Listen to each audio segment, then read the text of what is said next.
Mau langsung dimulai atau gimana Ustaz? Boleh, ini Ana buka dulu ya. Siap-siap. Bismillahirrahmanirrahim. Assalamualaikum warahmatullahi wabarakatuh. Waalaikumsalam warahmatullahi wabarakatuh. Alhamdulillah.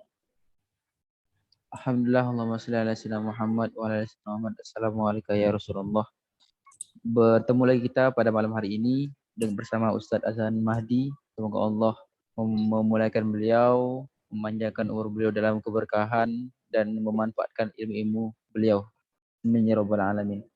Kita masuk ke pertemuan kedua dalam pengkajian kitab Matan Safinatun Najah yang ditulis oleh Syekh Salim Ibnu Sumair Al-Hadrami. Kita juga dapat kitab yang menjelaskan matan tadi, yakni kitab Nailur Roja. Nah, bagi teman-teman sekalian yang ingin dapat kitab ini, bisa langsung menghubungi Ustadz Azhan Mahdi. Atau lewat saya dulu bisa. Sebelum kita masuk ke materi, saya ingin sedikit review pekan kemarin apa yang disampaikan oleh Ustadz Azhan Mahdi, yakni beliau ini yakni sangat hebat, baik itu di bidang militer, agama, dan juga menjadi hakim. Bahkan beliau itu gelarnya Al-Alim, Al-Allamah, Al-Qadi. Beliau juga disematkan nama Al-Hadrami di belakangnya karena beliau dilahirkan di Hadramaut, Yaman, bumi Syam, bumi yang mulia. Kemudian kitab yang kita kaji ini itu diambil dari Rehan. Kitab yang ini hanya sampai bab saum. Nah, tapi nanti pada kitab yang syarahnya sampai ke bab haji. Kata Ustadz Azhar Mahdi, ini diambil dari kitab Takrib Matan Abi Syuja. Baiklah, tanpa memperpanjang waktu lagi, kita masuk ke pertemuan kedua, yakni kita akan bahas tentang mukaddimah, rukun Islam, rukun iman, dan makna kalimat tauhid. Kepada Ustadz Azhar Mahdi, kami persilahkan dengan segala hormat. Terima kasih atas waktunya Ustadz Adrian. Bismillahirrahmanirrahim. Assalamualaikum warahmatullahi wabarakatuh. Innal hamdalillah nahmaduhu wa nasta'inuhu wa nastaghfiruh wa na'udzu billahi min shururi anfusina wa min sayyiati a'malina. May yahdihillahu fala mudilla lahu wa man yudlilhu fala hadiya lahu. Wa asyhadu an la ilaha illallah wahdahu la syarika lahu wa asyhadu anna sayyidana Muhammadan abduhu wa rasuluhu amma ba'du. Teman-teman sekalian yang dimuliakan Allah Subhanahu wa taala, tak lupa kita senantiasa bersyukur kepada Allah Subhanahu wa taala yang mana Allah Subhanahu wa taala telah melimpahkan nikmat-Nya kepada kita sehingga hingga saat ini kita dapat berkumpul di majelis di room Zoom ini yang insyaallah dirahmati Allah Subhanahu wa taala. Salawat serta salam kita curahkan kepada Nabi besar kita Nabi Muhammad sallallahu alaihi wasallam yang mana beliau telah membawa risalah Islam ini hingga sampai kepada kita.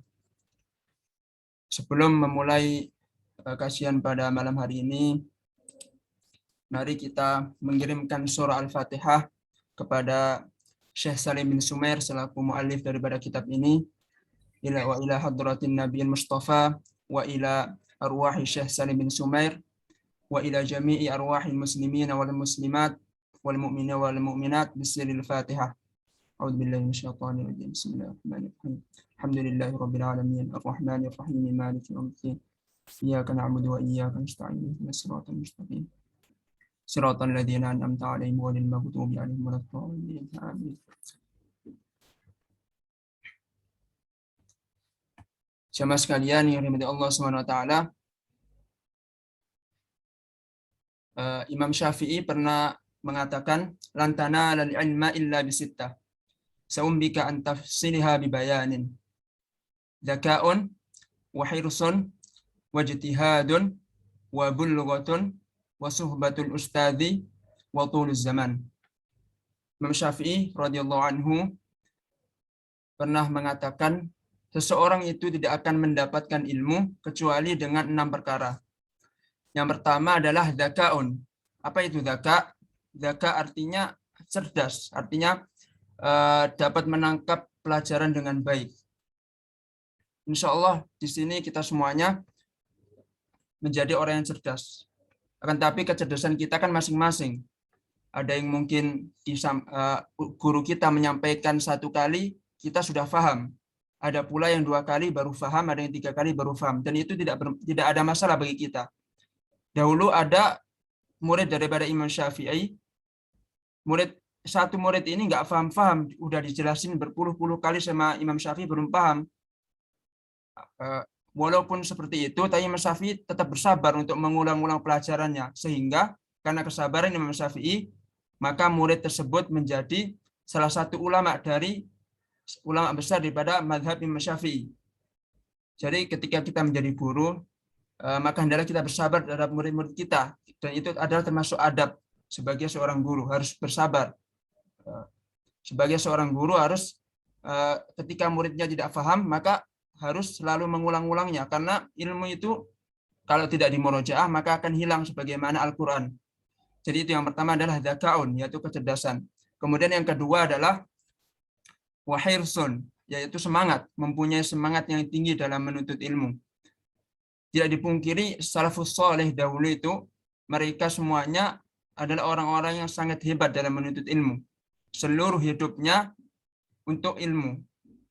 Kita bisa ambil contoh Imam Syafi'i, imam kita, mazhab kita mayoritas di Indonesia. Beliau dilahirkan di Gaza. Gaza itu berada di Palestina. Nah, Jordan adalah tetangga daripada Palestina.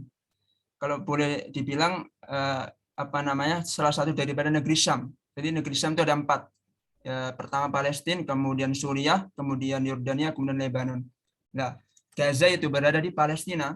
Imam Syafi'i lahir di Gaza. Kemudian beliau ketika beranjak dewasa, beliau mengadakan rihlah, ingin menuntut ilmu, yaitu ke Madinah Al-Mukarramah, Madinah Al-Munawwarah. Di sana beliau menuntut ilmu kepada Imam Malik, yaitu imam daripada imam 4 mazhab, Imam Malik.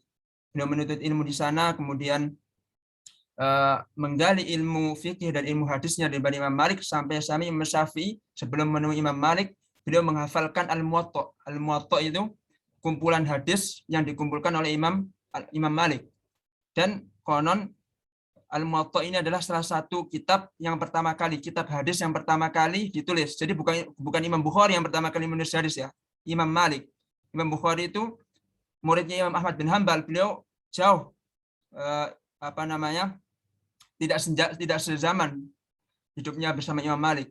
Nah, Imam Malik ini guru daripada Imam Syafi'i. Kemudian setelah berguru lama di Madinah, kemudian beranjak ke Irak. Beliau ingin mempelajari fikih Hanafi. Waktu itu Imam Hanafi sudah wafat. Beliau berguru kepada muridnya Imam Hanafi yang bernama Muhammad bin Hasan Asy-Syaibani. Nah, jadi Imam Syafi'i itu setelah berguru ke Imam Ahlul Hadis, beliau berguru ke muridnya Imam Ahlul Ra'yi, yaitu Imam Muhammad bin Hasan Asy-Syaibani. Jadi lengkap Imam Syafi'i. Setelah rihlah ke Irak, kemudian beliau rihlah ke Yaman. Dan waktu itu Khalifah Harun ar-Rasyid, dan beliau diangkat jadi qadhi atau hakim di Yaman waktu itu, Imam Syafi'i. Dan setelah di Yaman, beliau ditarik lagi ke Baghdad, yaitu di Irak. Karena saking cerdasnya, maka Khalifah ingin bersama Imam Syafi'i karena keilmuannya sangat tinggi. Kemudian setelah ke Irak, beliau ke Mesir, sehingga mempunyai murid-murid yang banyak, dan beliau wafat di Mesir, dan makamnya sangat di Mesir. Itu Imam Syafi'i. Sangat semangat sekali dalam hidupnya untuk ilmu. Maka Rasulullah SAW bersabda, Man yuridillahi bihi khairan yufaqihu fiddin. Barang siapa yang berkeinginan mendapatkan kebaikan, maka Allah akan menfahamkan ia agama gitu. Dalam hadis lain, man arada al-akhirah fa alaihi bil ilmi wa man arada ad-dunya fa alaihi bil ilmi wa man aradahuma fa alaihima bil ilmi. Dan Yang artinya barang siapa yang ingin akhirat maka dengan ilmu. Barang siapa yang ingin dunia maka juga dengan ilmu. Barang siapa yang ingin keduanya maka juga dengan ilmu. Itu yang kedua adalah al-hirsun. Kemudian yang ketiga adalah ijtihadun, yaitu bersungguh-sungguh dalam belajar. Ya, satu hari kita luangkanlah waktu 1 jam untuk menghadiri kajian ataupun membaca. Kemudian yang keempat adalah bulghatun. Apa itu bulghatun? Bulghatun adalah modal ataupun biaya untuk belajar. Misalkan teman-teman sekalian ada yang kuliah, ya butuh yang namanya duit untuk membayar administrasi dan lain sebagainya dan menghidupi kehidupan selama di kuliah. Kemudian yang keenam adalah suhbatul ustadz, yaitu dekat dengan ustadz, ngaji kepada guru. Jangan sampai kita belajar tanpa guru. Maka banyak orang yang dai-dai mungkin yang statementnya itu nyeleneh atau agak ngawur gitulah intinya. Karena mereka itu tidak berguru kepada guru. Jadi membaca sendiri, difahami sendiri, sesat sendiri. Jadi pentingnya kita berguru kepada orang yang berkompeten di bidangnya. Kemudian yang terakhir adalah tulus zaman, yaitu panjang waktunya. Jadi menuntut ilmu ini harus sabar,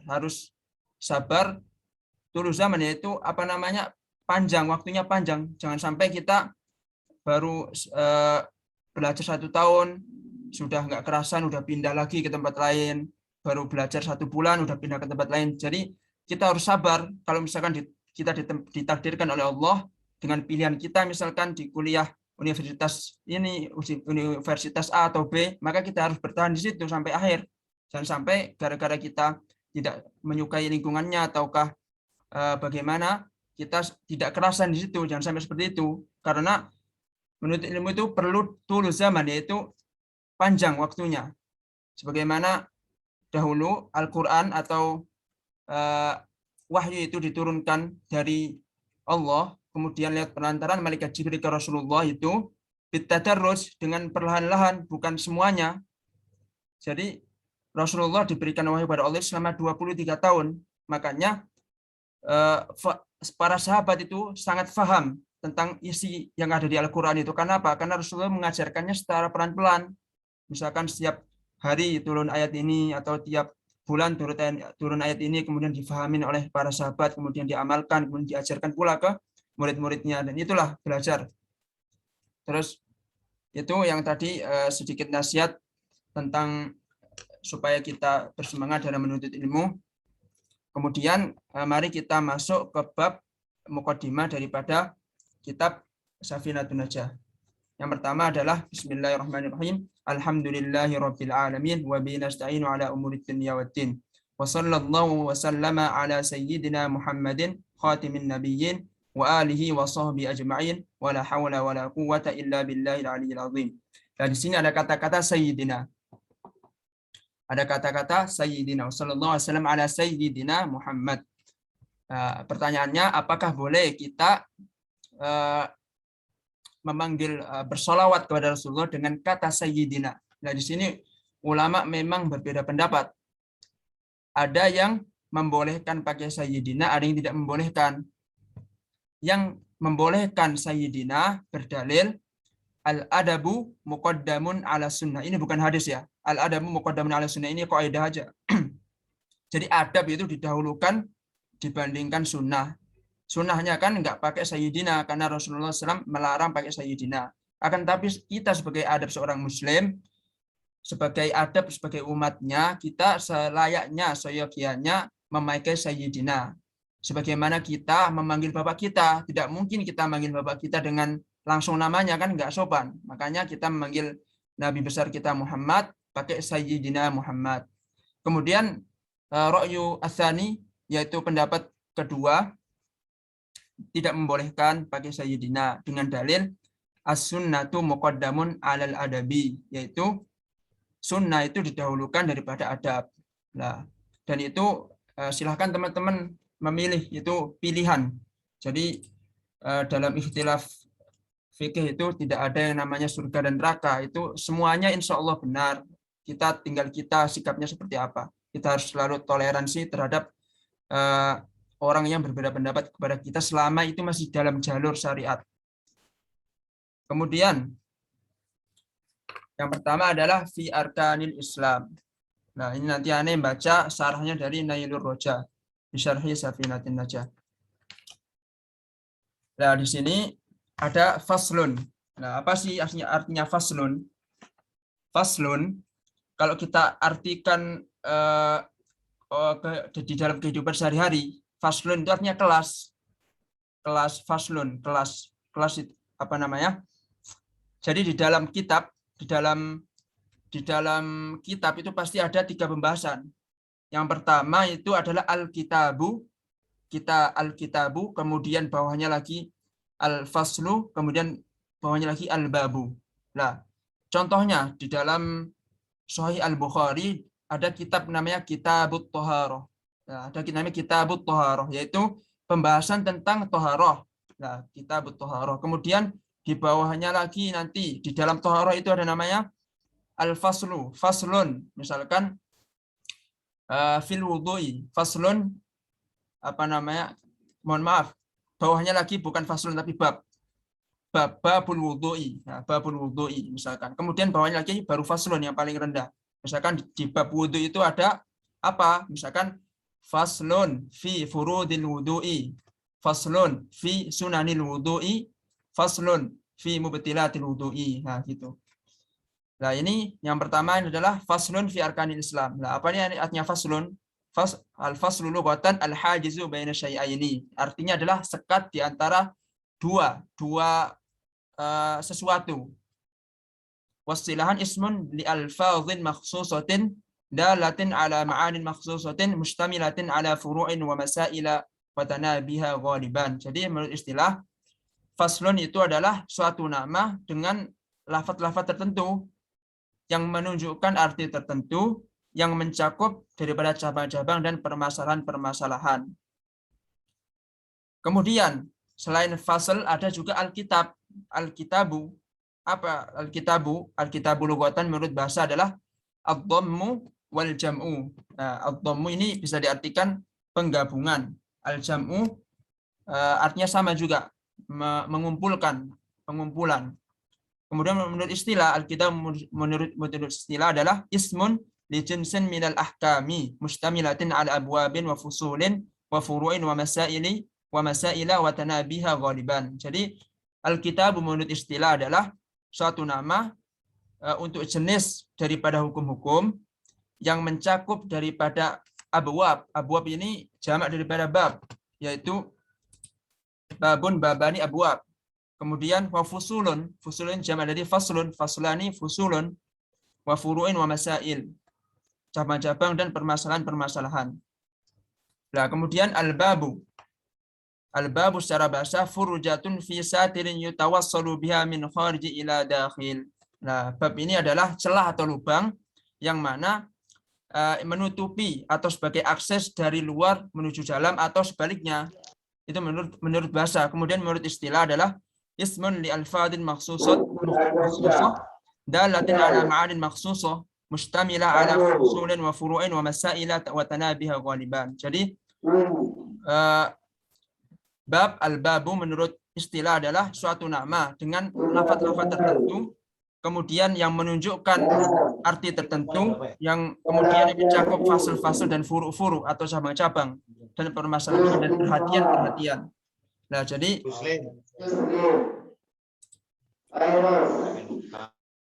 jadi menurut fasal ini tadi udah jelas ya. Jadi ada kitabu, terus bawahnya kitab adalah ada al-bab, kemudian bawahnya lagi ada al-fasl fi arkanil Islam.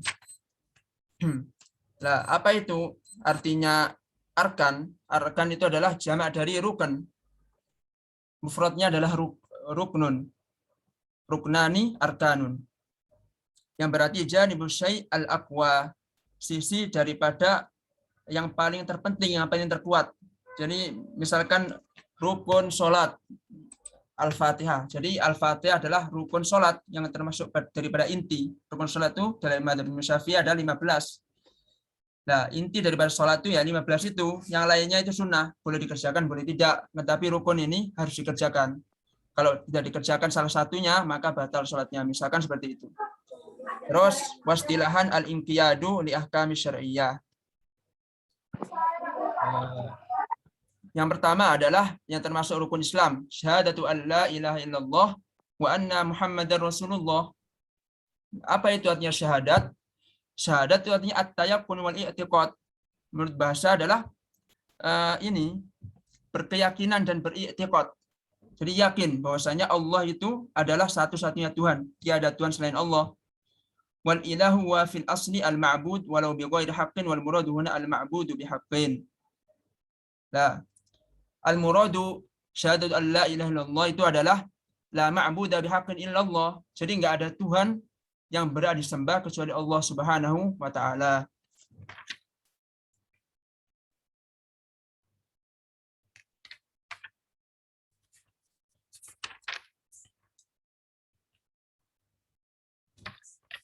Kemudian wa iqamis shalah. Kemudian setelah bersyahadat, maka yang kedua adalah iqamis shalah. Sebentar, saya akan menjelaskan. Tadi ada yang bertanya, kenapa seseorang itu ketika mau masuk Islam berkewajiban membaca kedua syahadat. Kenapa kok nggak langsung saja masuk Islam? Nah, itu tadi ada pertanyaan di chat. Di chat WA. Nah, seperti ini. Ada hadis yang menerangkan hadis sahih yang menerangkan bahwasanya kullu bani Adam mauludun alal fitrah fa abawahu yuhawidani wa yunassirani wa yumajjisani. Setiap seorang yang terlahir itu dia terlahir dalam fitrah. Yang dimaksudkan fitrah itu apa? Fitrah itu Islam. Dia udah Islam. Semua makhluk di dunia ini, semua orang, semua manusia yang ada di dunia ini terlahir dalam keadaan Muslim. Tetapi orang tuanya lah yang membuat ia Yahudi, atau orang tuanya lah yang membuat ia Nasrani, atau orang tuanya lah yang membuat ia Majusi.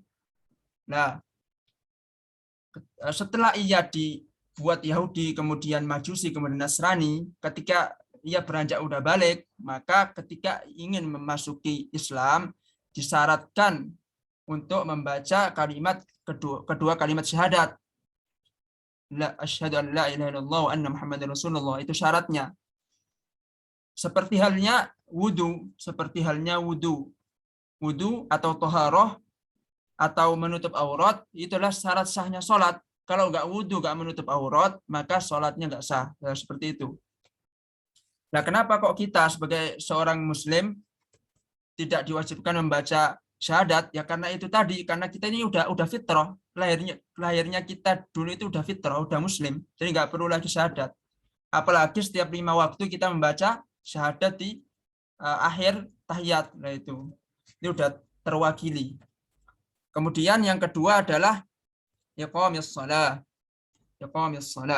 As-salatu lughatan ad-du'a'u wastilahan aqwalun wa af'alun muftatahatun bitakbir muhtatamatun bitaslimi ghaliban.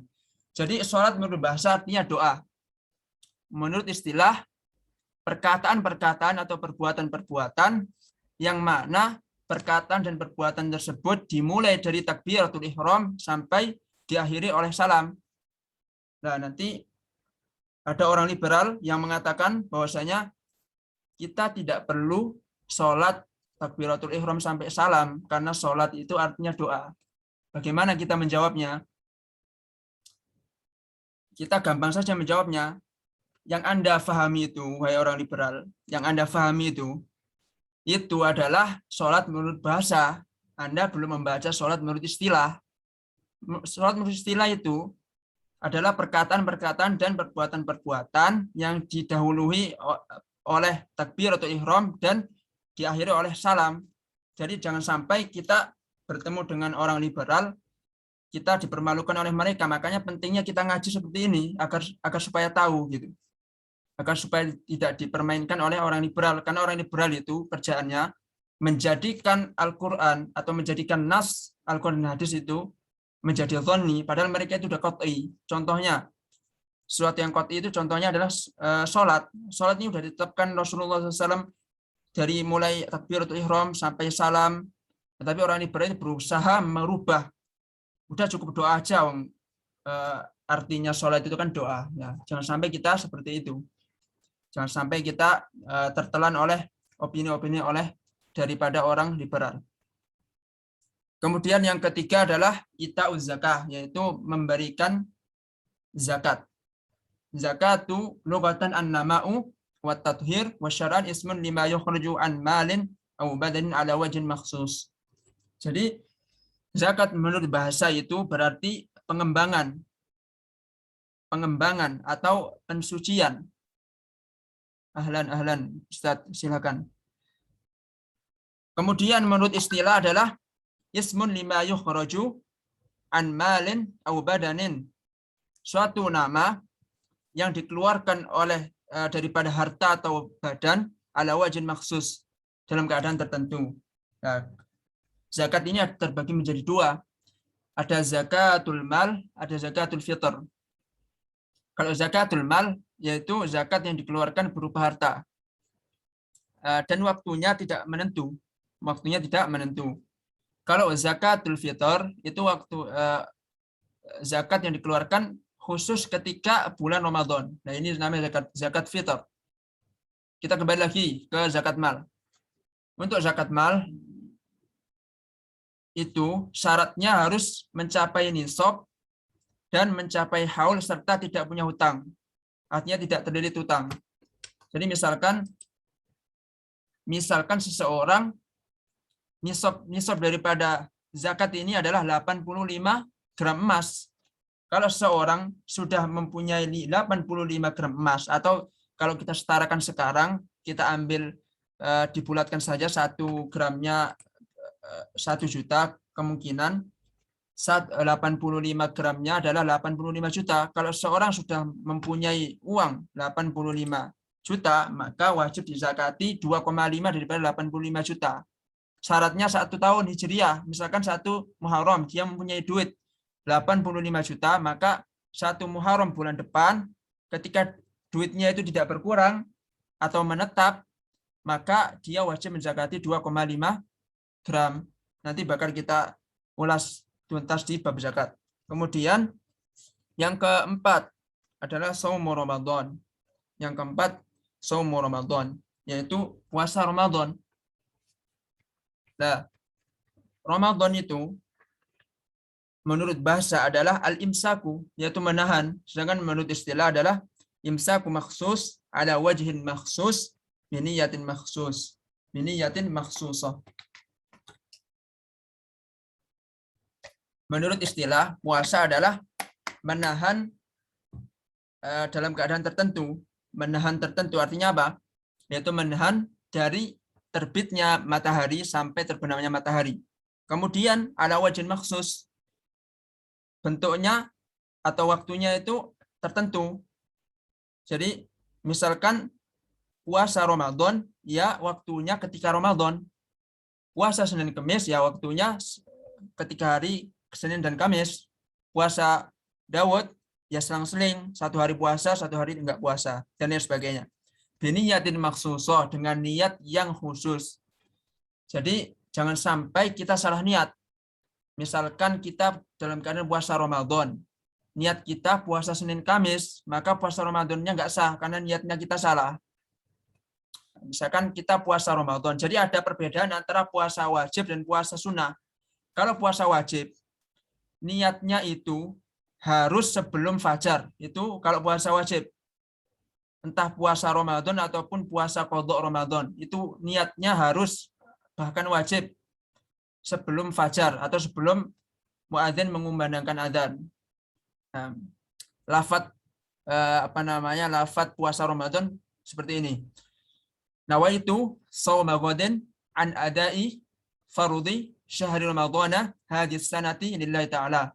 Saya berniat puasa besok an adai, yaitu dikerjakan secara tunai, bukan qadha. An adai farudhi, kewajiban, shaumi ramadhana, puasa Ramadan hadis sanah, tahun ini lillahi ta'ala, karena Allah. Jadi niat itu sebenarnya di dalam hati. Yang wajibnya di dalam hati, kalaupun dilafatkan itu adalah bonus atau sunnah menurut madhab Imam Syafi'i. Kalau menurut madhab lainnya selain Imam Syafi'i, melafatkan niat adalah bukan termasuk sunnah. Jadi karena kita belajar Syafi'i, maka kita berusaha untuk mengamalkan madhab Syafi'i. Jadi begitu. Kalau puasa sunnah itu misalkan kita tertidur, udah niat nih, misalkan kita belum berniat, lah qadarullah dari mulai subuh, misalkan kita puasa Senin, mulai subuh itu kita belum makan sama sekali sampai jam 9 misalkan, maka mulai jam 9 itu kita boleh niatin puasa Senin. Nawaitu shauma itsnain lillahi ta'ala. Nawaitu sunnata shauma itsnain lillahi ta'ala. Saya berniat puasa sunnah Senin karena Allah Subhanahu wa taala. Boleh. Batasnya niat itu sampai zawalus syams, yaitu zuhur. Kalau setelah zuhur udah nggak boleh lagi puasa. Nah, sebelum zuhur ketika puasa sunnah boleh berniat puasa sunnah. Nah, seperti itu. Itu untuk puasa Ramadan. Kemudian wahajul baiti man istata'a ilaihi sabila. Kemudian setelah puasa disyariatkannya haji di Baitullah, yaitu Baitul Haram, Ka'bah. Ya, haji menurut bahasa adalah al-qasdu. Artinya adalah berkeinginan atau berniat. Wasyar'an qasdul baiti bi niyatin nusuk, yaitu berniat untuk beribadah, berniat bepergian ke Baitullah, yaitu Ka'bah dengan niat ibadah. Nusuk, an-nusuk artinya al-ibadah. Kemudian wal baitu al-Ka'bah, yang dimaksudkan al-baitu itu artinya Ka'bah. Nah, kemudian kapan disyariatkannya sholat, kapan disyariatkannya zakat, kapan disyariatkannya puasa, kapan disyariatkannya haji. Sholat disyariatkan di dalam kitab Fiqhul Manhaji. Ini kitabnya. Ini kitabnya. Al-Fiqhul Manhaji ala madhabil Imam Syafi'i. Di dalam kitab ini dijelasin bahwasanya disyariatkannya sholat itu pada 18 bulan sebelum hijrahnya Nabi ke Madinah. Jadi pada waktu Isra Mi'raj.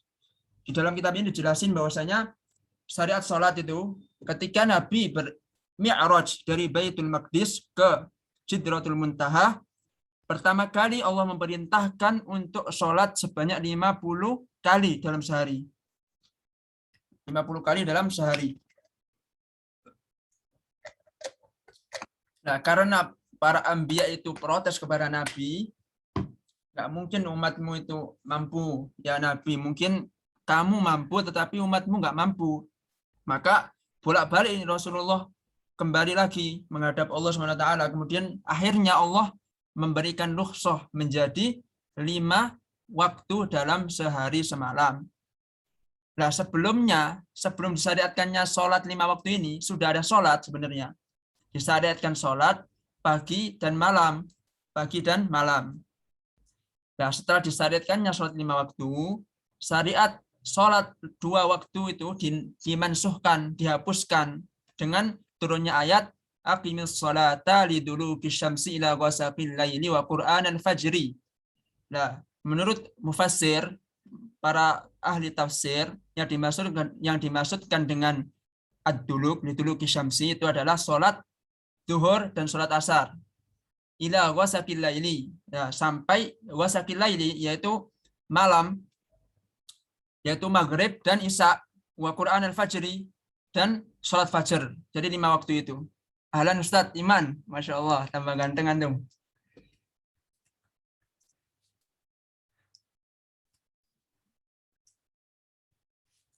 Nah, jadi setelah turunnya ayat ini, maka syariat yang sebelumnya itu dihapuskan, diganti syariat yang lebih baik.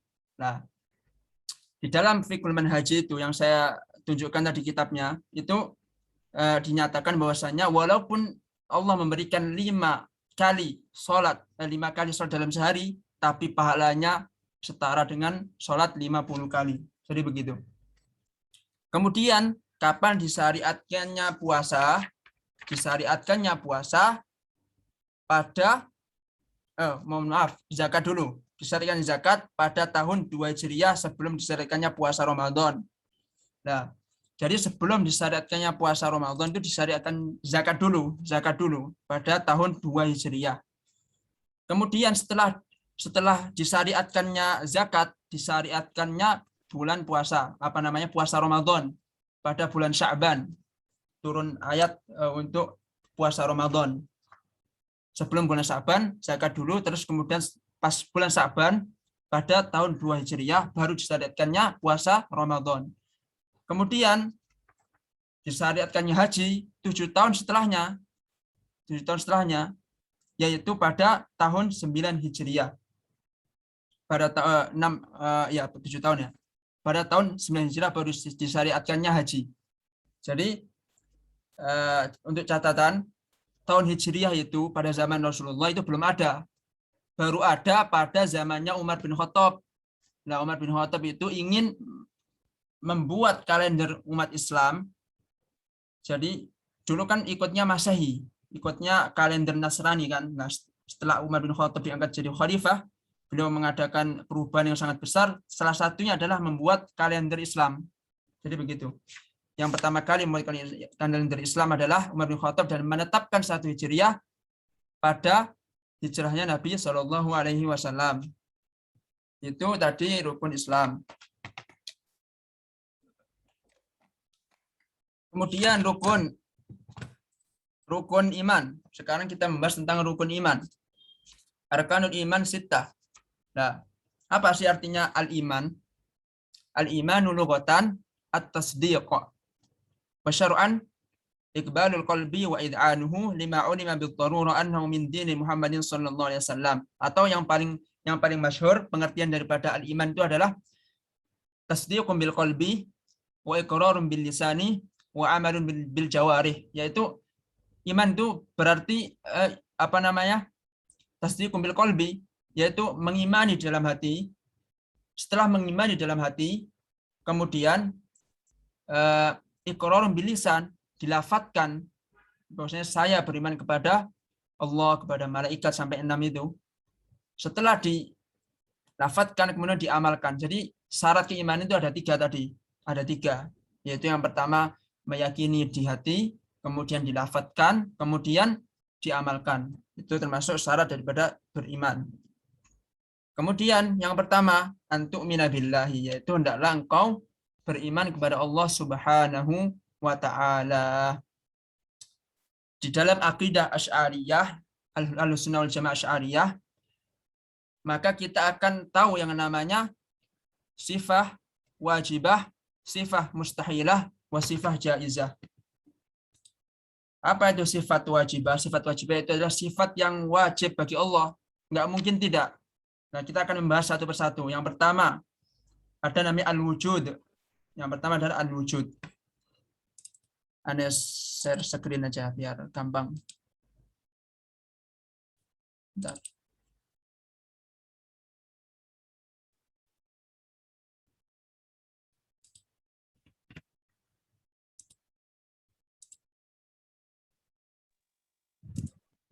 Waktunya apakah masih cukup, Ustaz?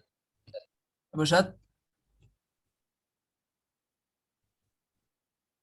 Mana Ustaz?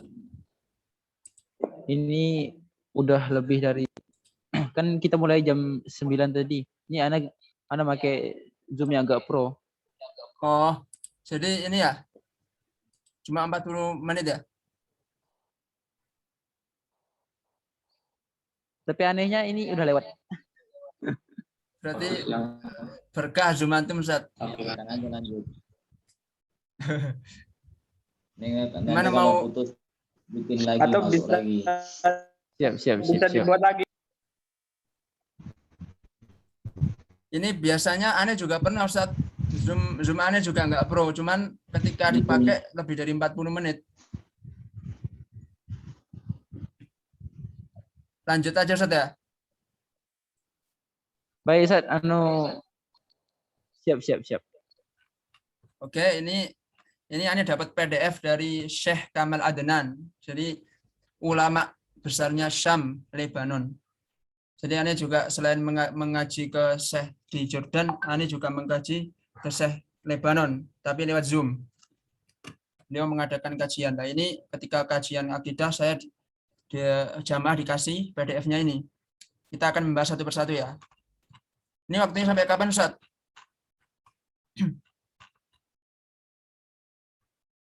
Halo Ustaz Adrian. Zoom-nya mati. Sampai Zoom-nya mati. Siap. Sampai Zoom-nya berakhir. Siap. Nanti kita sambung lagi. Oke. Yang pertama adalah al-wujud. Nah, al-wujud. Dalam akidah Asy'ari ada namanya 20 sifat wajib. Yang pertama al-wujud. Dalilnya alhamdulillahirabbil alamin sama afillahi syak. Jadi nggak mungkin Allah itu nggak ada. Allah itu pasti ada. Nggak mungkin nggak ada. Kalau ada yang mengatakan, orang ateis mengatakan alam jagat ini ada dengan sendirinya, dia bohong.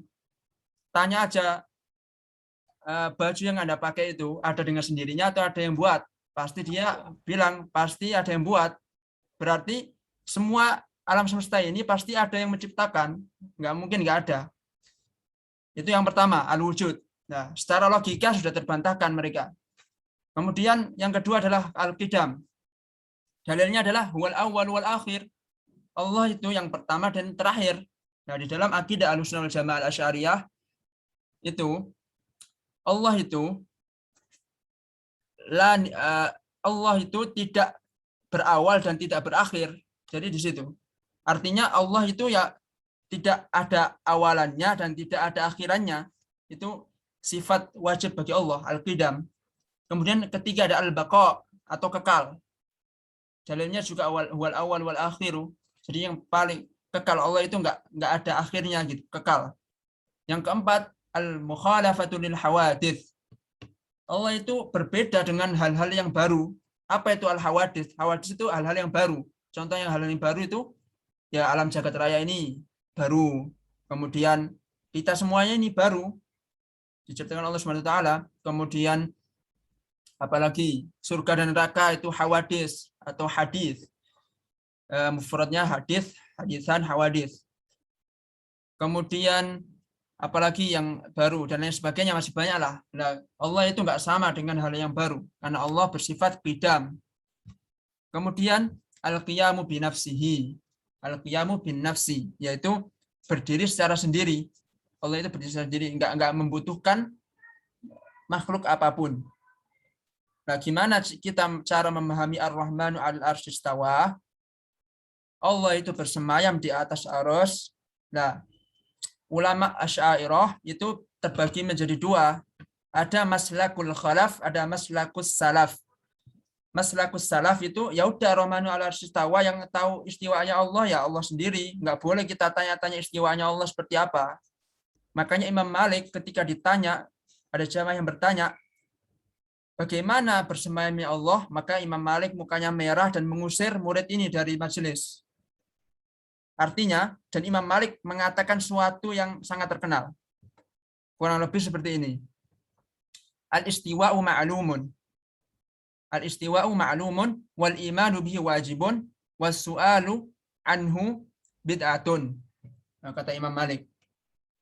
Istiwa itu ma'lumun, ya apa namanya, al-istiwa'u majhulun. Mohon maaf, al-istiwa'u majhulun. Istiwa itu enggak diketahui bagaimana istiwanya.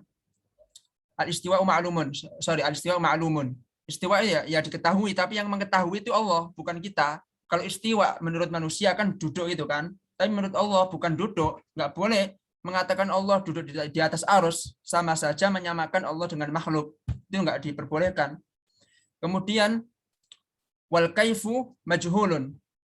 Dan bagaimana istiwanya itu tidak diketahui. Wal imanu bihi wajibun, dan beriman kepadanya itu wajib, beriman kepada bahwasanya Allah itu beristiwa itu wajib. Kemudian waswalu anhu bid'atun, dan bertanya kepada bagaimana istiwanya Allah itu suatu yang bid'ah. Di sini makna bid'ah itu bukan bid'ah hasan ya, bid'ah dhalalah. Artinya enggak boleh kita menanyakan bagaimana istiwanya Allah. Kemudian wahdaniyah, Allah itu satu. Nah, dalam Al-Qur'an disebutkan qul huwallahu ahad, Allah itu satu. Dalam Al-Quran pula disebutkan, laqad kafara alladziina qalu innallaha tsalitsu tsalatsa. Telah kafir orang yang mengatakan Allah itu ketiga dari yang tiga. Sebagaimana orang Nasrani mengatakan Allah itu tiga. Maka satu-satunya agama di dunia ini yang Tuhannya hanya satu adalah umat Islam. Jadi kita harus bersyukur. Kita dikaruniai Allah SWT sebagai umat yang wasato, artinya di pertengahan antara Yahudi dan Nasrani. Orang Yahudi membangkang terhadap perintah Allah. Walaupun mereka percaya bahwasanya Allah Tuhan mereka, tapi orang Yahudi mengingkari kenabian Nabi Muhammad SAW. Kenapa orang Yahudi mengingkari kenabian Nabi Muhammad? Karena Yahudi itu, karena Nabi Muhammad SAW dilahirkan lewat jalur Nabi Ismail. Jadi Nabi Ibrahim alaihissalam itu mempunyai dua anak. Satu Ismail, dua lagi Ishak. Nah, Yahudi itu ingin bahwasanya Nabi terakhir nanti dilahirkan daripada jalur Ishak. Tapi Allah berkehendak lain. Ternyata lahir di jalur Ismail. Makanya mereka dengki dan mereka membangkang pada Allah SWT. Makanya orang Islam itu wasato. Wa kadzalika ja'alnakum ummatan wasato. Pertengahan antara Yahudi dan Nasrani. Kemudian al-qudrah.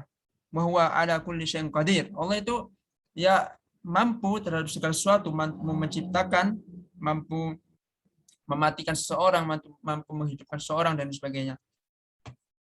Kemudian al-iradah. Innama amruhu idza arada syai'an yaqula lahu kun fayakun wa ma tasyauna illa yasha Allah. Jadi Allah kalau menginginkan sesuatu ya tinggal kun fayakun, udah jadi. Kemudian al-ilmu, yaitu alimul ghaibi wasyahadah. Allah itu mengetahui segala sesuatu baik yang nampak maupun yang gaib. Kemudian al-hayah, Allah itu sifatnya hidup, tidak mungkin Allah itu mati. Kemudian as-sam'u wa huwa as-sami'ul basir, as-sam'u wal basaru. Nah, di sini as-sam'u, pendengaran dan penglihatan Allah itu, pendengaran dan penglihatan Allah itu tidak sama dengan pendengaran dan penglihatan manusia. Nggak boleh kita mengatakan Allah itu mempunyai penglihatan dan pendengaran sebagaimana manusia. Pendengaran dan penglihatan Allah itu ya Allah yang tahu. Nggak boleh kita menanyakan gimana pendengarannya Allah, gimana penglihatannya Allah, gimana telinganya Allah, gimana matanya. Nggak boleh. Nggak boleh bertanya seperti itu. Ulama dahulu itu diam. Nggak pernah mempertanyakan tentang hal itu. Kemudian al-kalamu. Wa kallama Allah Musa taklima. Nah, Allah itu juga berbicara, cuman berbicara Allah berbeda dengan berbicaranya makhluk. Makanya Allah itu berbicara tanpa haruf, bila harfin, bila sautin. Allah itu berbicara tanpa huruf, tanpa suara. Kalau Allah yang tahu bicaranya Allah ya hanya Allah yang tahu.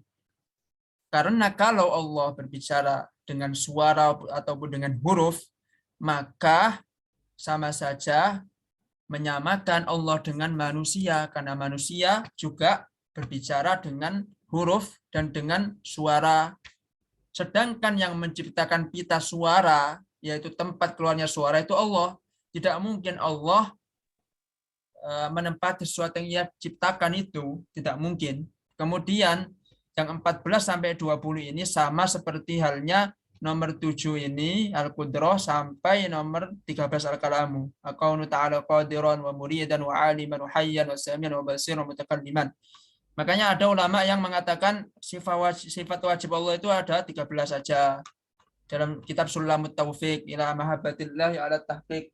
Mana ya kitabnya?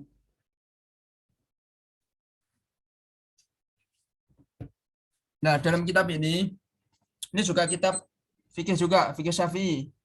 Tapi kitab ini lebih lengkap, membahas tentang usuluddin yaitu akidah, terus fikih, kemudian tazkiyatun nufus atau tasawuf. Nah, di kitab ini sebutin sifat Allah itu hanya 13. Nah, itu perbedaan aja, perbedaan yang kecil, nggak besar. Perbedaan yang tipis-tipis lah. Karena nomor 14 sampai 20 ini sama aja seperti nomor 7 sampai 13. Ya, itu kita udah membahas tentang sifat wajib bagi Allah.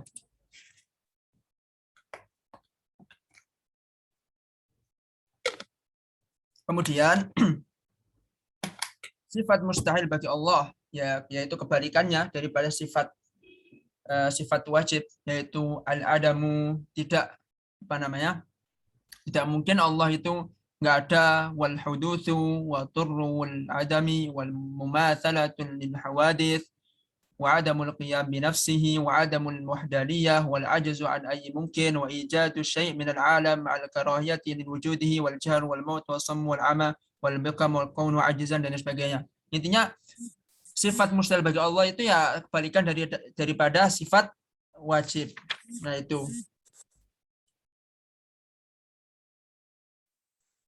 Nah, sifat jaizah itu cuma ada satu. Wahya fi'lun kulli mumkin aw tarkuhu. Yaitu segala sesuatu yang memungkinkan Allah itu untuk melakukan dan memungkinkan untuk meninggalkannya. Nah itu. Jadi sifat Allah itu ada 3 menurut mazhab Asy'ariyah, yaitu sifat wajib, sifat mustahil, kemudian sifat jaiz atau boleh. Nah, mungkin muncul pertanyaan, kenapa kok kita harus berakidah Asy'ariyah? Sebenarnya saya pribadi tidak memaksakan teman-teman sekalian untuk bermadhab Asy'ariyah, akan tetapi alasan saya kenapa kok memilih madhab Asy'ari, karena akidah Asy'ari ini akidahnya mayoritas jumhurul ulama daripada ahlul hadis wa ahlul fiqh wa ghairu dzalik. Jadi mayoritas ulama itu berakidah Asy'ari. Contohnya siapa? Ibnu Hajar al-Asqalani. Siapa Ibnu Hajar al-Asqalani itu? Beliau punya kitab namanya Fathul Bari bi syarhi Sahih Muslim. Jadi beliau itu mensarah Sahih Muslim. Sahih Muslim itu kitab hadis yang paling sahih setelah Al-Qur'an. Jadi Al-Qur'an itu paling sahih, mutawatir. Bawahnya adalah Sahih Bukhari, bawahnya lagi Sahih Muslim dan lain sebagainya. Nah, Ibnu Hajar al-Asqalani itu mensarah kitab Sahih Muslim, namanya Fathul Bari. Ada juga ulama Asy'ari, berakidah Asy'ari, namanya Al-Imam An-Nawawi Al-Dimashqi. Beliau banyak sekali menulis kitab. Berikut kitab hadis itu beliau ada Hadis Arba'in An-Nawawiyah. Ada juga Riyadhus Shalihin. Kemudian beliau juga mensarah Sahih Muslim, namanya Al-Minhaj bi Syarhi Sahih Muslim. Beliau sebenarnya mau mensarah kitab Sahih Bukhari juga, bahkan melebihi Ibnu Hajar al-Asqalani. Beliau itu mau mensarah juga, tetapi keburu beliau wafat, jadinya mungkin belum dirampungkan seperti itu. Ada juga Al-Imam Al-Ghazali, ya, ahli tasawuf. Beliau beraliran Asy'ari. Beliau punya kitab sangat banyak, diantaranya Ayyuhal Walad, kemudian Bidayatul Hidayah, kemudian Ihya Ulumuddin dan lain sebagainya. Nah, itulah ulama Asy'ariyah. Nah, dahulu Imam Asy'ari itu, pendiri Asy'ari adalah Abu Hasan Al-Asy'ari. Dulu beliau beraliran Mu'tazilah. Bapaknya itu pembesar Mu'tazilah. Kemudian setelah tahu bahwasanya aliran Mu'tazilah ini enggak betul, maka beliau akhirnya kembali ke aliran Ahlus Sunnah wal Jamaah dan mendirikan madhab aliran namanya Asy'ari. Nah, beliau sangat cerdas beliau itu. Bahkan beliau itu banyak sekali mengarang kitab. Salah satunya ada Al-Luma' fi Usuluddin. Itu karya fenomenal beliau. Lanjut, setelah kita mengetahui antu'mina billahi, yaitu beriman kepada Allah, wa malaikatihi, yaitu beriman kepada para malaikat. Nah, para malaikat yang wajib kita ketahui itu ada 10. Yang pertama adalah Jibril, Aminul Wahyi, yaitu menyampaikan wahyu. Tugasnya malaikat Jibril itu adalah menyampaikan wahyu. Wa huwa afdhalul malaikah, beliau itu sebaik-baik malaikat atau komandannya malaikat lah, panglimanya malaikat. Kemudian Mikail itu tugasnya apa? Tugasnya adalah memberikan rezeki. Kalau di dalam konteks ini al-muwakkilu bil amtor, yaitu orang yang diberikan kuasa oleh Allah Subhanahu wa taala untuk mengatur hujan. Nah, hujan itu adalah identik dengan rezeki. Di mana ada hujan, insya Allah rezeki akan datang. Makanya di sini konteksnya adalah al-muwakkilu bil amtor, yaitu seorang yang diberi kuasa oleh Allah Subhanahu wa taala untuk mengatur hujan, atau secara tidak langsung maknanya adalah mengatur rezeki, memberikan rezeki kepada umat makhluk. Wa Israfil wal muwakkalu bin nafhi fis suwari. Nah, Israfil ini diberi kuasa oleh Allah Subhanahu wa taala untuk meniup sangkakala, kemudian ada juga Israfil, yaitu al-muwakkalu biqabdil arwah, yaitu meniup sangkakala, tugasnya adalah meniup sangkakala. Ada juga Munkar dan Nakir, alladzan yas'alani al-mayyita fi qabrihi. Nah, dua malaikat ini adalah tugasnya untuk menanyai di alam kubur. Dan nanti ketika kita semuanya ini kan calon-calon penghuni kuburan kan, makanya kita siap-siap saja. Jangan sampai kita terlena terhadap dunia dan lupa akhirat. Kita boleh-boleh saja mencari dunia, wala tansa nasibaka minad dunya, jangan kau lupa dengan dunia kamu. Artinya hanya sekedar dunia itu untuk mencapai ke akhirat kita. Nah, ini kita itu semua calon-calon penghuni kuburan. Jadi banyak-banyaklah berbekal. Sebagaimana yang dilakukan oleh salafus saleh dahulu. Nanti ketika kita di alam kubur, nanti bakal ada dua malaikat yang menanyai kita. Yang pertama Munkar dan yang kedua Nakir. Dia akan bertanya akan tiga hal. Yang pertama, man rabbuka. Itu yang pertama. Kemudian yang kedua, man nabiyuka. Kemudian yang ketiga, wama dinuka. Siapa Rabbmu? Siapa nabimu? Kemudian apa agamamu? Kalau orang yang berbuat baik di dunia, amalan baiknya lebih besar daripada amalan buruknya, maka dia akan mudah menjawab, Rabb saya adalah Allah, Nabi saya adalah Muhammad, agama saya adalah Islam. Akan tetapi ketika seseorang amalannya lebih banyak, lebih berat amalan timbangannya lebih berat amalan buruknya ketimbang amal baiknya, maka dia akan kebingungan dalam dalam menjawab pertanyaan daripada malaikat Munkar dan Nakir. Kemudian yang selanjutnya adalah Raqib wa Atid, alladzani yaktubani alhasanati wasayyi'at. Mereka adalah bagian mencatat perbuatan baik dan buruk. Jadi masing-masing kita ini ada malaikatnya. Malaikat kanan ini namanya Raqib, sini namanya Atid. Nah, ketika kita ngaji seperti ini, ya, malaikat Raqib ini sibuk nyatat amalan baik kita. Oh, Mas Andrian, Ustadz Andrian lagi ngaji, dicatat tuh amalan baiknya. Ketika kita beramal buruk, maka malaikat Atid ini sibuk mencatat amalan buruk kita. Maka pesan saya, jangan kasih waktu malaikat Atid untuk mencatat. Jadi intinya seperti ini. Intinya kita di dunia ini perbanyak amalan semampu kita. Apa aja yang amalan kebaikan apapun yang kita mampu laksanakan, kita laksanakan. Kalau bisa punya amalan andalan. Misalkan kita nggak bisa istiqomah puasa, ya udah kita dawamkan atau kita istiqomahkan dzikir pagi dan sore. Misalkan kita nggak bisa dzikir pagi dan sore setelah istiqomah, ya udah kita dawamkan sholat sunnah rawatib. Atau kita nggak bisa sholat sunnah rawatib, kita dawamkan senyum kepada seseorang, nyapa, itu udah termasuk ibadah. Karena idkhal surur ila qalbi muslim ibadatun.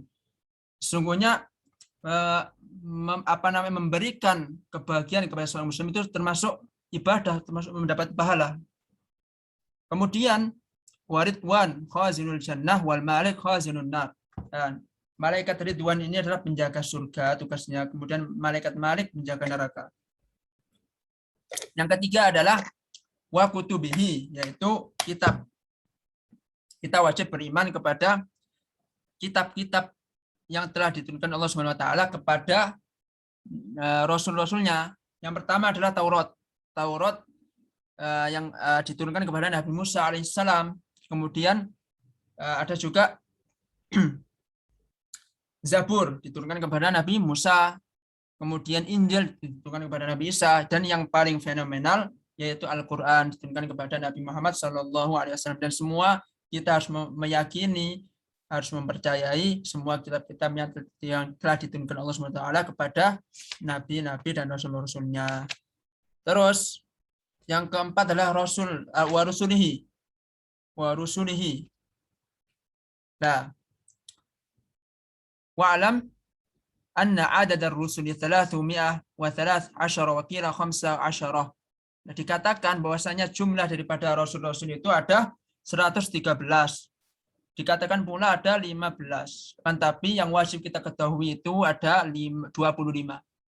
Yang biasa anak-anak TPA kan, anak-anak TPA diajarkan Adam, Idris, Nuh, Soleh, ya, yang dinyanyikan itu kan.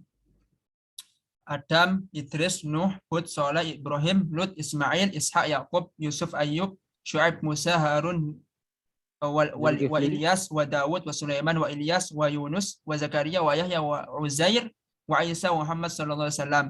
Wa zada ba'dum dzal kifli wa qila an innahu Ilyas wa qila Zakaria wa qila ghairu dzalik. Nah, itu ada 25 nabi dan rasul yang wajib kita imani. Kemudian setelah kita mengetahui rasul-rasul, maka yang wajib kita imani adalah yaumul akhir wal yaumil akhir, yaitu hari kiamat, hari akhir. Al yaumul akhir min al maut ila akhir ma yaqau yaumul qiyamah sumya bidzalika li'annahu la lailah ba'dahu. Kenapa kok disebut yaumul akhir itu yaumul qiyamah? Karena setelah yaumul qiyamah itu enggak ada malam. Jadi enggak ada malam, maka disebut yaumul qiyamah.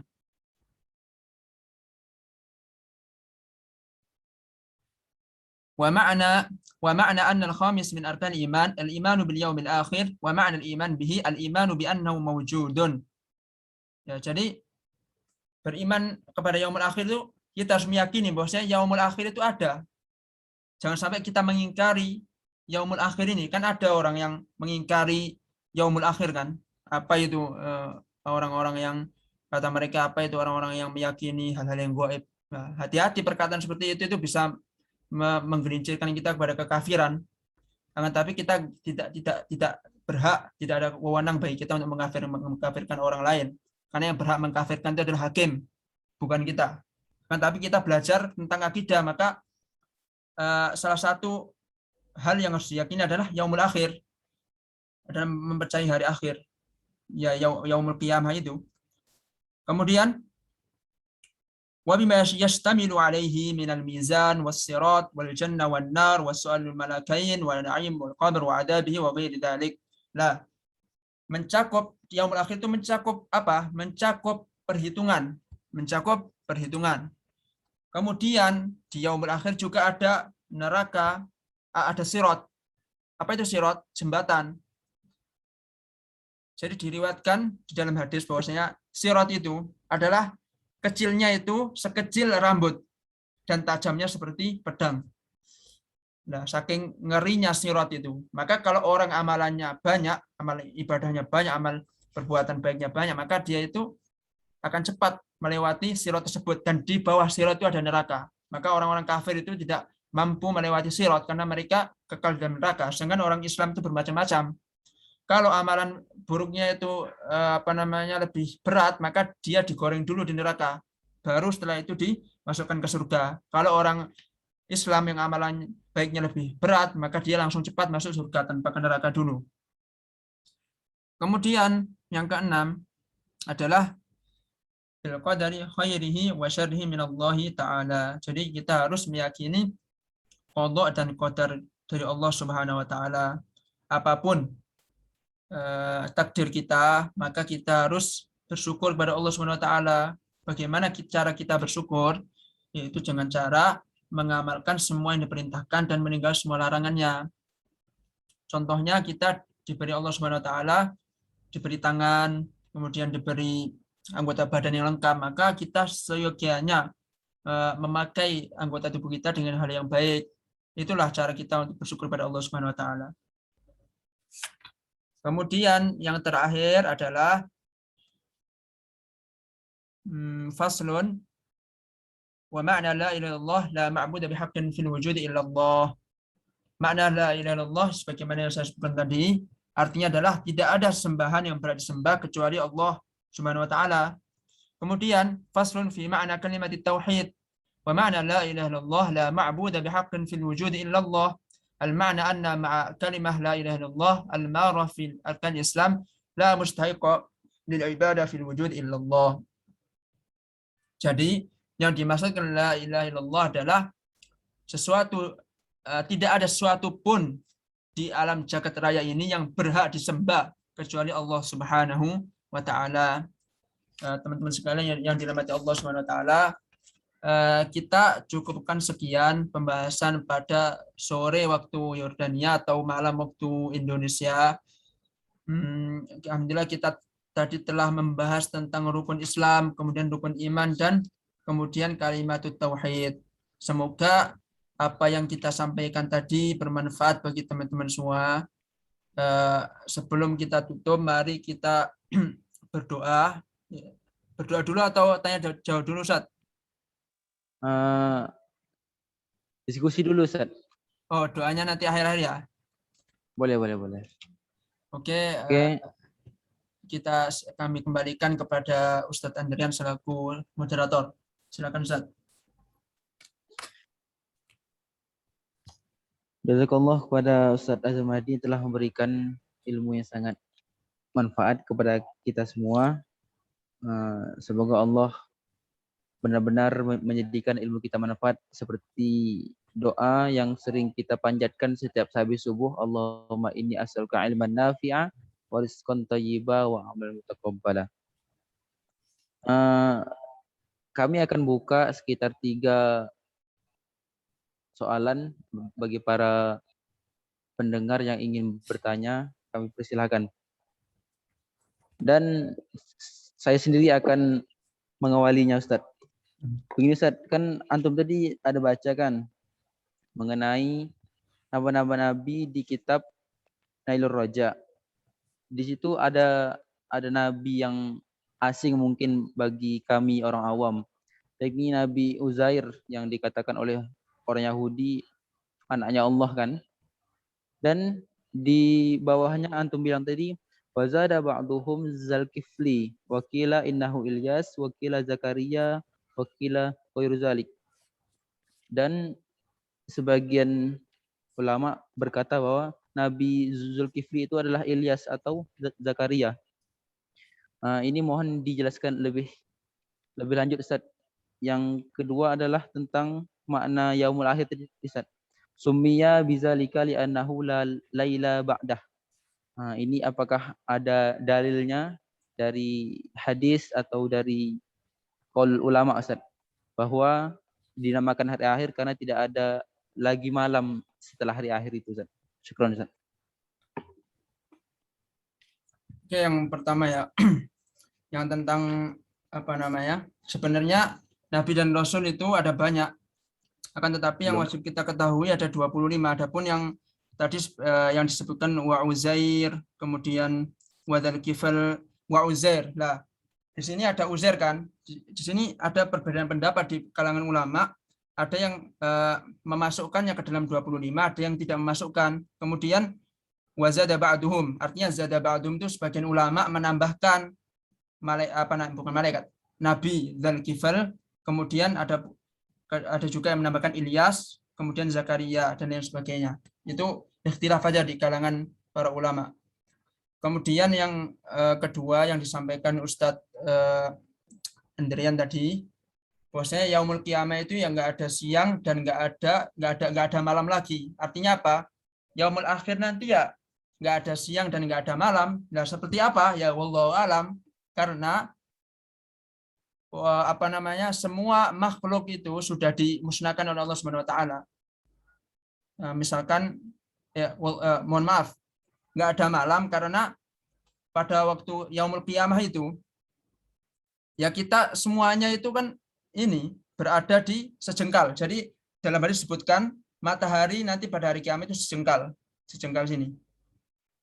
Nah, kalau amalan kita banyak amalan makanya di dalam hadis ada 7 golongan yang mana nanti nggak ada naungan kecuali naungan Allah Subhanahu wa taala. ya kan? Salah satunya orang laki-laki yang diajak berzina, kemudian dia takut kepada Allah, ini akhafullah dan lain sebagainya. Dan mereka itu akan mendapatkan naungan dari Allah. Artinya apa? Walaupun matahari sejengkal ini, mereka tidak akan panas atau mereka tidak akan merasa kepanasan. Adapun orang-orang kafir ataupun orang fasik, maka dia akan tenggelam dengan keringatnya itu. Nah, jadi yang dimaksudkan nggak ada lain ya, emang nggak ada malam, karena waktu itu matahari sejengkal ini nggak mungkin kan matahari berputar, karena rotasi atau revolusi dalam alam zakat raya ini udah berhenti. Allah memberhentikannya gitu. Wallahu alam shawab. Mungkin teman-teman yang lainnya bisa menambahkan. Jadi saya itu bukan sumber kebenaran, teman-teman sekalian. Teman-teman sekalian mungkin ada yang punya ilmu lebih, bisa disampaikan. Saya juga bisa belajar dari teman-teman sekalian. Karena saya juga masih belajar. Silakan, Ustaz. Baik, jazakallah. Mungkin teman-teman lain ingin bertanya, mungkin Dewi Nirmasali dari Kupang, atau Ustadz Iman Meranti, Nur Fitriani, Sekbid IMM, Kabid TKK, atau Ustadz Nuha Nadama, mengajar pesantren Darul Fikri Selak Panjang, atau Azura Oktaviani. Mungkin ingin bertanya kepada Ustadz Azan Mahdi. Silahkan langsung ngomong atau bisa di kolom chat.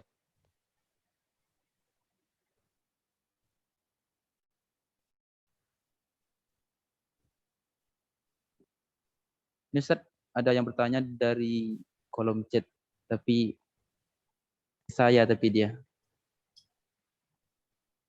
Anda bacain ya. Silakan, Ustaz.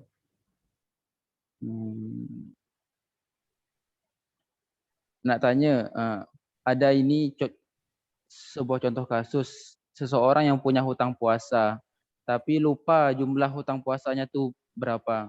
Jadi dia terus puasa setiap Senin dan Kamis. Niatnya tuh untuk bayar hutang puasa. Tapi sekalian puasa Senin dan Kamis. Apakah itu boleh, Ustaz? Oh, jadi begini, teman-teman. Sebenarnya asal daripada ibadah wajib itu tidak boleh digabungkan niatnya bersamaan dengan puasa sunnah. Itu asalnya. Akan tapi para ulama ada yang membolehkan, misalkan begini, kita ini dulu kita membahas tentang kalau orang bingung atau lupa jumlah daripada berapa yang ia tidak puasa Ramadan kan. Ya, dikira-kira saja, misalkan diambil yang paling banyak sebagaimana sholat. Kalau kita lupa, misalkan sholat zuhur atau sholat isya yang 4 rakaat ya, kita lupa apakah udah 4 atau masih 3. Nah, maka kita ambil yang terkecil. Yang terkecil. Ya kayaknya masih 3 sih. Ya udah tambah aja 1 rakaat kemudian sujud sahwi. Nah, begitu pula dikiaskan ke puasa. Misalkan saya itu bingung, apa saya ini misalkan meninggalkan puasa Ramadan 5 hari atau 6 hari ya. Ya udah diambil yang paling kecil aja 5 hari. Kayaknya saya meninggalkan puasa Ramadan, mohon maaf. Kayaknya saya meninggalkan puasa Ramadan 5 hari, diambil yang paling besar aja, lebih selamat, 6 hari. 5 hari atau 6 hari, maka diambil yang paling besar. Sebagaimana sholat tadi kan, 4 atau 3, maka ditambah 1. Ya udah, yang diambil yang paling besar aja, yaitu 6 hari, itu lebih selamat. Adapun kalau misalkan dikhususkan Senin dan Kamis, tidak ada masalah, tetapi niat kita harus niat qadha, jangan digabungin niatnya. Karena puasa sesuatu yang wajib itu nggak boleh digabungin niatnya bersamaan dengan puasa, bersamaan dengan sesuatu yang sunnah. Misalkan kita ke masjid, qadarullah kita belum melaksanakan sholat fajar atau sholat qabla fajar, sholat rawatib fajar kan, 2 rakaat itu kan disebutkan dalam hadisnya, 2 rakaat sebelum fajar itu lebih baik daripada bumi dan seisinya. Nah, kita itu ingin sholat fajar dulu. Nah, ketika seorang imam sudah melaksanakan sholat subuh, ya udah kita sholat subuh aja, nggak boleh kita menjamak antara yang wajib dengan yang sunnah.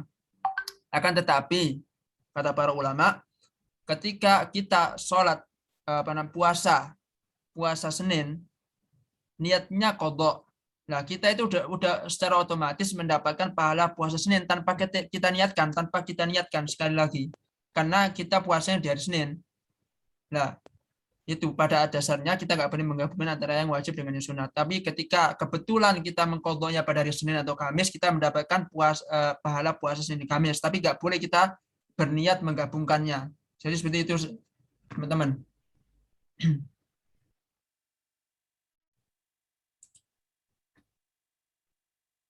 Oh, baik Ustaz. Ini ada yang chat dari topik hidayat. Misalnya subuh ketiduran, terus bangunnya pagi jam 7 atau jam 8 itu kan, apa masih bisa dilanjutkan sholat subuh di pagi hari? Oke, kami jawab ya.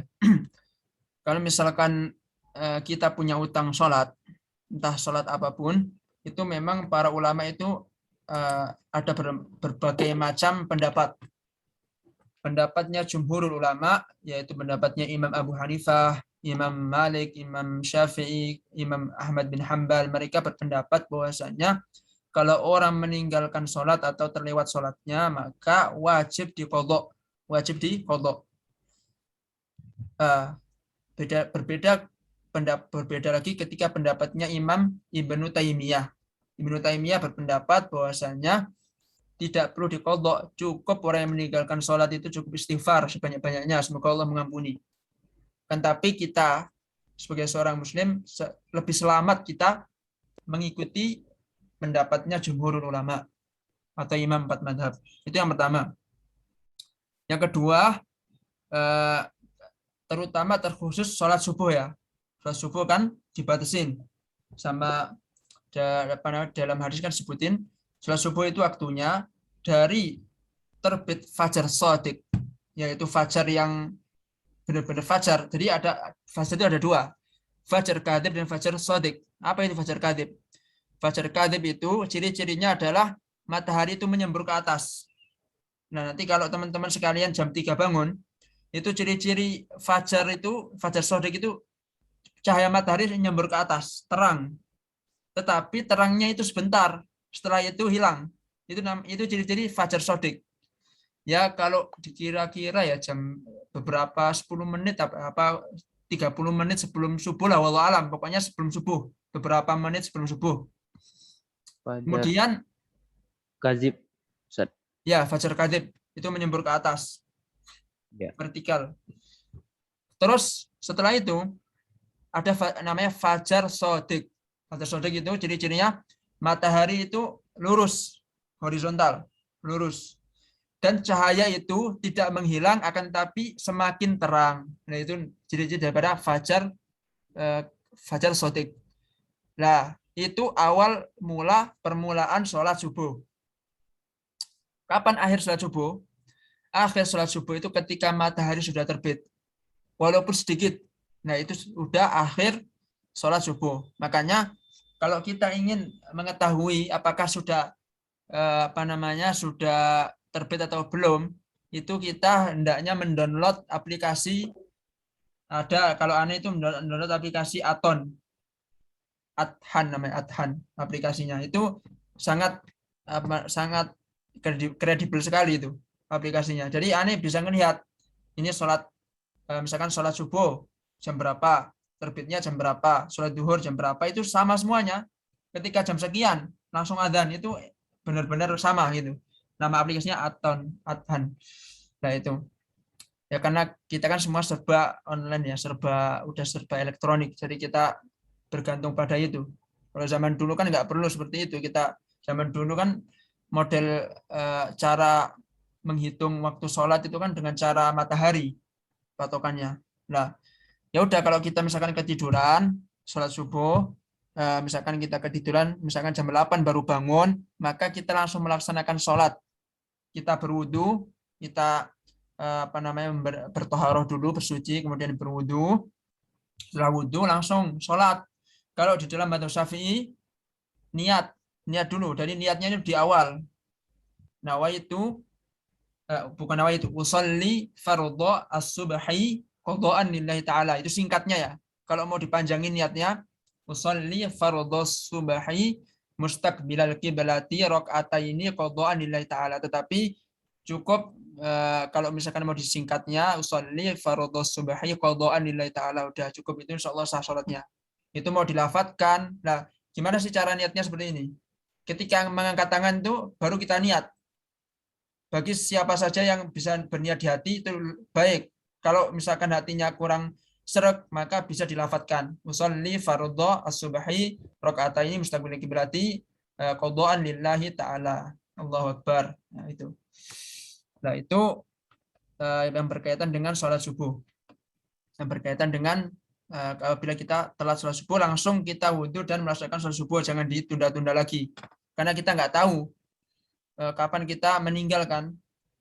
Walaupun ada ulama yang memberikan kalau misalnya meninggalkan sholat atau terlupa sholatnya, maka harus diganti waktu sholat tersebut. Misalkan kita kelupaan sholat duhur, tiba-tiba udah maghrib misalkan atau udah asar, maka kita ada ulama yang berpendapat ya kita menggantinya di hari berikutnya setelah sholat duhur lagi. Tetapi saya lebih condong kepada ulama yang mengatakan qadha sholat itu ya kapanpun boleh.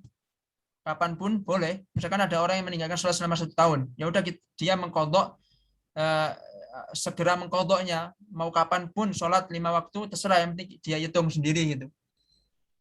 Jadi seperti itu, karena utang itu harus segera dibayarkan sebelum ajal menjemputnya. Lagi utang cinta Ustaz ya. Baik, ini Ustaz, ada 2 pertanyaan lagi. Akan tetapi kalau sekiranya Ustaz udah cukup dan mau dijawab pekan depan, ya silakan. Tapi kalau mau dijawab sekarang juga ya silakan Ustaz. Nggak apa Ustaz, dijawab sekarang aja nggak apa. Baik, yang pertama dari Ustadz Iman Meranti. Terkait istawanya Allah di atas arsy, tadi Ustadz mengemukakan perkataan Imam Malik. Nah, itu sumbernya dari mana? Pertama, kemudian apakah itu ijma di kalangan para sahabat atau bagaimana? Mohon penjelasannya Ustadz. Barakallahu fiik. Nah, untuk yang istiwanya, nah ini aneh kemarin mendapatkan tersat. Kemarin aneh mendapatkan kaulnya. Nanti aneh bacakan sebentar Ustaz.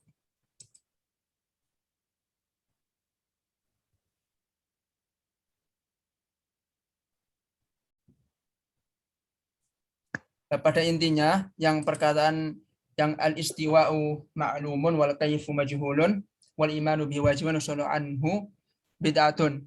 Kemarin saya sempat membaca itu sumbernya itu nanti saya kasih sumbernya Ustaz. Saya kasih sumbernya. Cuman saya lupa sumbernya di mana. Tetapi itu sahih. Itu sanadnya sampai ke Imam Malik. Sahih, bukan dhaif. Karena perkataan itu sudah masyhur di kalangan para ulama, bukan di kalangan para orang awam ya. Kalau di kalangan orang awam mungkin bisa dipertanyakan, tapi perkataan ini sudah masyhur di kalangan para ulama. Nah, kita tahu para ulama itu mereka yang paling paham tentang perkataan ulama, tentang hadis, mereka yang paling paham. Jadi saya dalam masalah ini ya percaya saja bahwa sanadnya nyambung karena udah masyhur di kalangan para ulama. Kemudian untuk yang istiwa tadi,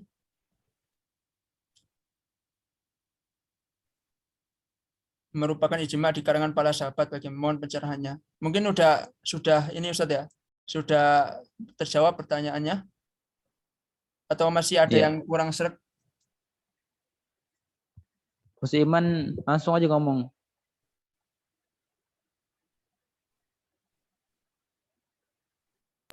Baik. Insyaallah. Cukup menjawab Ustaz ya. Nah, Ustaz. Ini Ustaz Azhar Mahdi, kita alumni Wadil ketemu di sini nih. Iya, reunian kita. Masya Allah. Semoga Ustaz sehat selalu Ustaz. Amin ya Rob. Ustaz Iman luar biasa loh, Masya Allah, beliau di perjalanan ada ngikutin loh. Tapi kalau Ustaz Azhar Mahdi ini udah ganteng, keren lagi, pintar, Masya Allah. Enggak. Belum Baik ada Ustadz, ini apa-apa. ada soalan terakhir lah, anak kira. Karena di sini pun udah 10:30 kan. Afwan Ustadz, saya mau tanya apa boleh kita menjamak sholat dengan keadaan tempat kerja kita mayoritas banyaknya non muslim? Dan kalau menjamak sholat itu ada batasannya atau tidak Ustadz? Contoh kasusnya gimana saja? Ya misalkan mungkin yang ditanyakan itu dia mungkin bekerja di orang mayoritas non muslim, ya kan? Mayoritas non Betul, betul. muslim. Mungkin dia sepaham ana ya, dia kerja dari pagi sampai malam kan, dari pagi sampai malam nonstop mungkin di lingkungan non muslim gitu kan. Nah dia itu sebenarnya jamak dan qashar ini pembahasannya sangat panjang ya. Kalau misalkan di tempat kerjanya banyak orang non muslim, ya apa salahnya kita beribadah di tempat kerja gitu loh. Maksudnya kalau misalkan di sekitar tempat kerja nggak ada masjid, ya udah kita bawa botol air ataupun kita ke kamar mandi, kita wudhu, ya udah kita sholat di tempat kerja kita. Toh orang non muslim di situ kan orangnya baik-baik kan, nggak mungkin melarang kita untuk beribadah kan. Jadi nggak ada alasan bagi kita untuk menjamak sholat karena hidup di lingkungan orang-orang non muslim, kecuali kalau misalkan kita malu atau apa, ya kita sembunyi aja, kita sholatnya secara sembunyi-sembunyi, jangan sampai dijamak. Jamak itu kan kalau dalam madzhab Syafi'i, orang dibolehkannya jamak sholat itu kalau sudah 80 kilo perjalanan baru dibolehkan menjamak. Itu kalau dalam mazhab Imam Syafi'i. Jadi ya solusinya seperti itu, teman-teman. Misalkan ada seseorang bekerja di tempat non muslim, ya udah kita sembunyi atau kita berwudu dulu, kita sembunyi di tempat yang mungkin tidak terlihat oleh siapapun, baru kita sholat. Karena sholat ini adalah tiang agama. Kalau tiangnya roboh, maka kehidupan kita semuanya akan roboh itu. Dan sholat ini yang pertama kali dihisab oleh Allah Subhanahu Wa Taala gitu. Jadi kalau alasannya adalah malu, ya udah kita sembunyi aja, jangan sampai ketahuan orang lain. Mau sholat dimanapun, yang penting nggak terlihat gitu. Itu adalah solusi yang mungkin bisa dikerjakan untuk saat ini. Jangan sampai dijamak. Kecuali kalau tempat kerjanya sudah nyampe 81 kilo, baru boleh dijamak. Kalau tempat kerjanya belum nyampe 80 kilo, jangan dijamak. Itu menurut mazhab Imam Syafi'i. Begitu Ustaz. Baik Ustadz, mungkin cukup sampai di sini aja. Malam ini kami sangat berterima kasih kepada Ustadz telah banyak memberikan ilmu. Dan kepada yang lain, saya sampaikan untuk pekan depan kita akan masuk ke bab toharoh Ustadz ya. Iya. Alamatul bulugh. Alamat balik. Alamat balik. Apakah saya udah balik atau belum gitu kan? Iya. Ya bakal seru lah besok pembahasannya, insya Allah. Nah, untuk yang lain agar menyiapkan pena, buku, dan alat-alat tulis karena ilmu itu harus diikat seperti hewan buruan. Betul. Dan mohon menyebarkan link-link Zoom agar ilmu yang disampaikan oleh Ustadz Azan Mahdi itu lebih luas lagi jangkauannya. Insya Allah yang ikut membagikan link akan dicatat oleh malaikat raqib. Jadi kan kita belajar tadi kan tentang malaikat raqib dan atid. Nah, mungkin saya sebagai moderator mengundurkan diri, nanti akan ditutup doa oleh Ustadz Azan Mahdi. Kepada Ustadz kami persilakan dengan hormat. Bismillahirrahmanirrahim. Allahumma salli ala sayyidina Muhammadin fil awwalin. Allahumma salli ala sayyidina Muhammadin fil akhirin. Allahumma salli ala sayyidina Muhammadin fil mala'il a'la ila yaumiddin. Allahumma la sahla illa ma ja'altahu sahla wa anta taj'alul hazna idza syi'ta sahla. Allahumma inna nas'aluka 'ilman nafi'an wa rizqan tayyiban wa 'amalan mutaqabbala.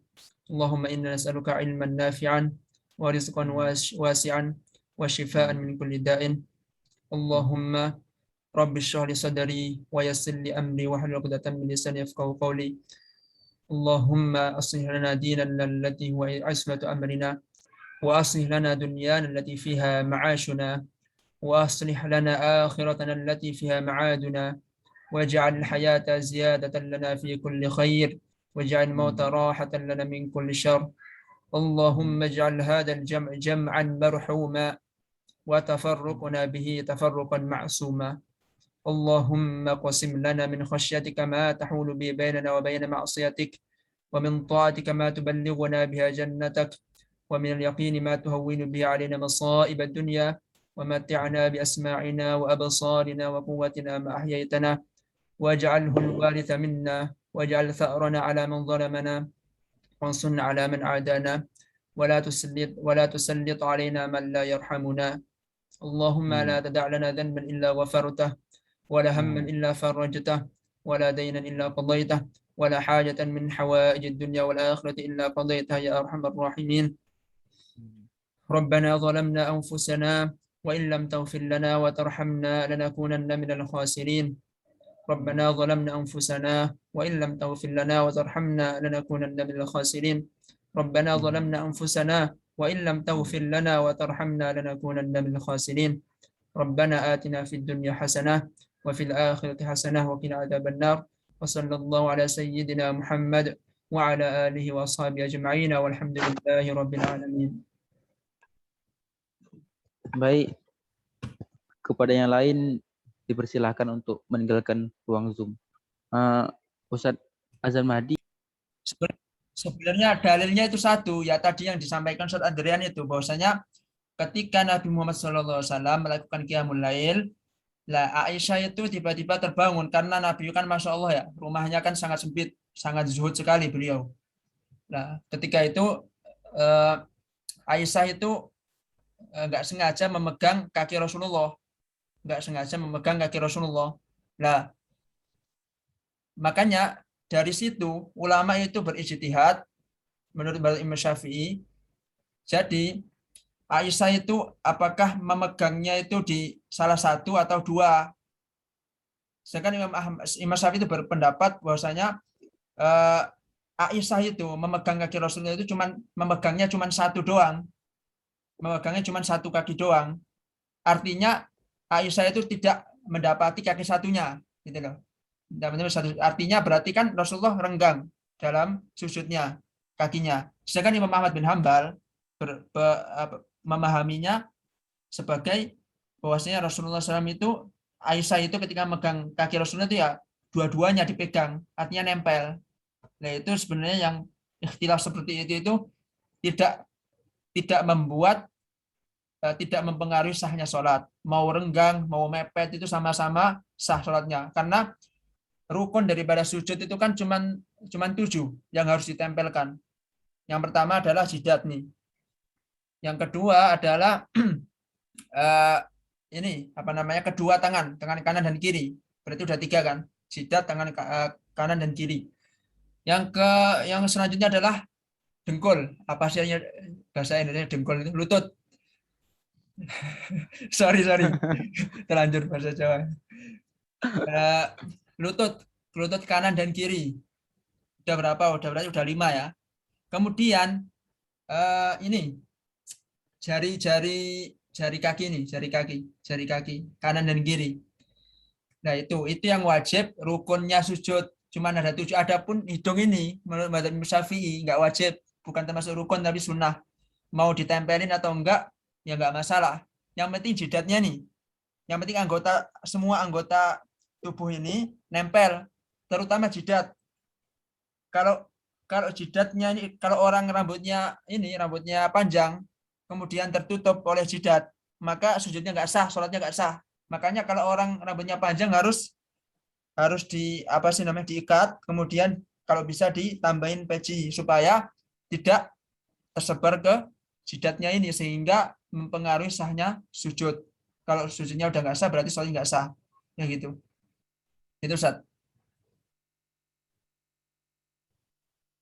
Mungkin Ustaz juga dulu kan kemarin saya pernah dibilang nih ayah saya kan tentang, kan ada tuh di rumah kitab Fathul Muin, akan tetapi yang ada artinya gitu sampingan. Jadi mengenai sesuatu, jadi redaksinya gini bilang, tidak boleh 7 anggota sujud itu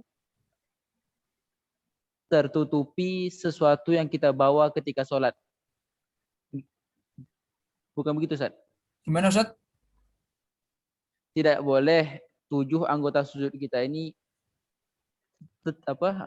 dia itu tertutupi sesuatu yang kita bawa ketika sholat. Nah kan kalau tikar sholat kan emang di bawah lah gitu kan. Kalau kayak wanita kan pakai mukena nih.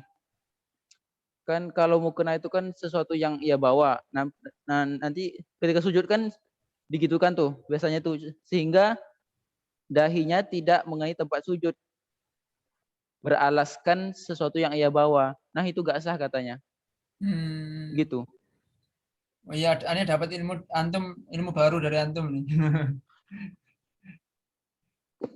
Soalnya aneh belum pernah baca.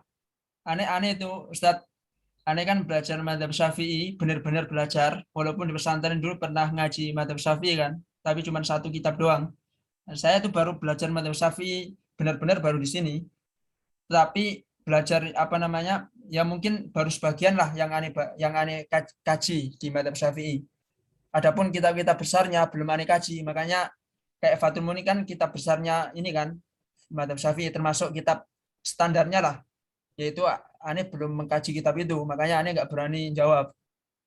Kalau di sini kita ya udah mengkaji kitab dasar-dasarnya aja, kayak Safinah Najah, Safinatun Najah, kemudian ada juga Risalatul Jamiah wa Tadhkiratun Nafi'ah, ada juga Sulamut Taufik, terus Al-Fiqhul Manhaji ala Madzhabil Imam Syafi'i, kemudian Mukhtasarul Latif, itu fikih dasarnya fikih dasarnya Syafi'i. Aneh alhamdulillah udah ngaji itu. Adapun yang kayak kitab besar-besarnya belum, Ustaz. Makanya aneh nggak berani. Makanya aneh dapat ilmu dari antum ini. Astagfirullah, astagfirullah. Jadi Ustaz, ana nih minta kan antum nih sering bergelut nih